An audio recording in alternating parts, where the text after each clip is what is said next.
प्यार किया था हमने तुझे अपना समझकर, अरे प्यार किया था हमने तुझे अपना समझकर, और तू भूल गई, और तू भूल गई हमको सपना समझकर, सपना समझकर।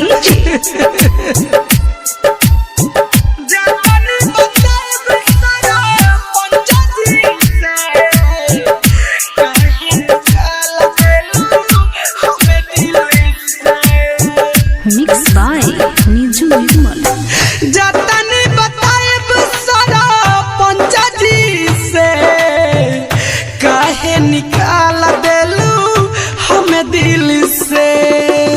जातनी बताएब सारा पंचाजी से, काहे निकाल देलू हमें दिल से। तोहरा के गोरी हो आके समझ है, सुन के पुकार मुर्दार दिल से।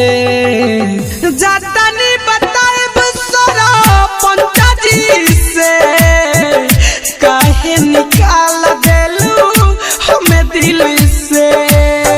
जातनी बताएब सारा पंचाजी से, काहे निकाल देलू हमें दिल से। Rishabh recording studio Simra.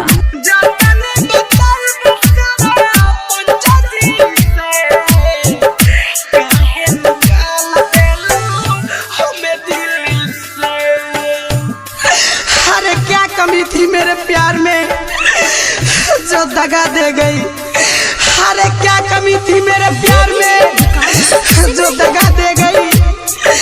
कुछ न लगता है ठीक, ऐसा सजा दे गई, ऐसा सजा दे गई।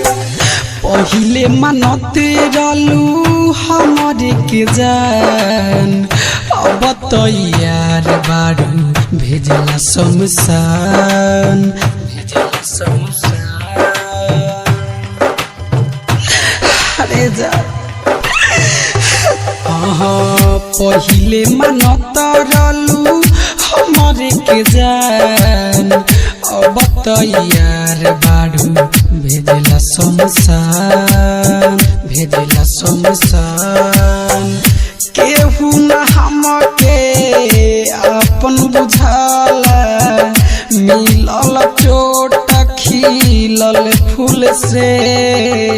जातनी बताएब सारा पंचाजी से, काहे निकाल देलू हमें दिल से।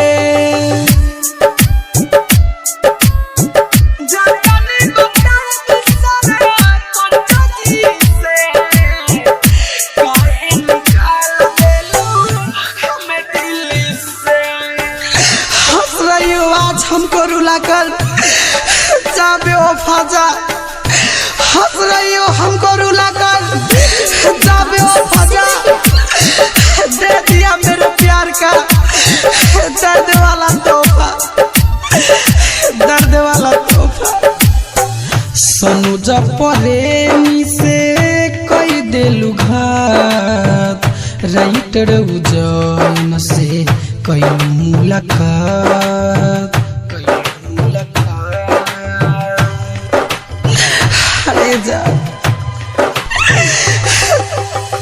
सोनू जब प्रेमी से कई देलू घात, राइटर उजैन से कैलू मुलाकात, कैलू मुलाकात।